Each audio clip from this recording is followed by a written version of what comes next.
अस्सलाम वालेकुम प्यारे हुजूर। हुजूर मेरा सवाल है कि हम ऑर्गन डोनेशन कर सकते हैं? हम ऑर्गन डोनेशन कर सकते हैं? क्या है?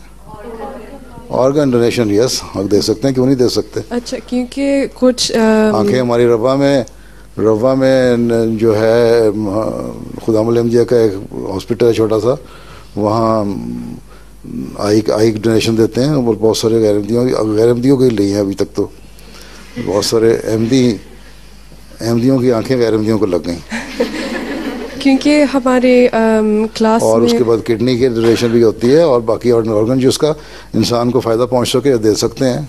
अच्छा, क्योंकि वो एक दफ़ा हमारे क्लास में ये सवाल हो रहा था कि हम कर सकते हैं, तो मेरी सुन्नी दोस्त कह रही थी कि वो सुन्नियों का अपना इलाम होगा उनको तो दीन आता ही नहीं, इसलिए तुम लोगों को दीन सीखना चाहिए ना। हाँ जी।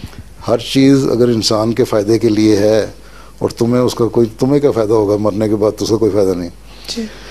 वो करना चाहिए। हाँ, इंसान के जो मर जाए जिसम को म्यूटिलेट नहीं करना चाहिए, इस तरह रखो कि कम से कम वो इंटैक्ट रहे जिसम, बाकी ऑर्गन निकाल के दिए जा सकते हैं।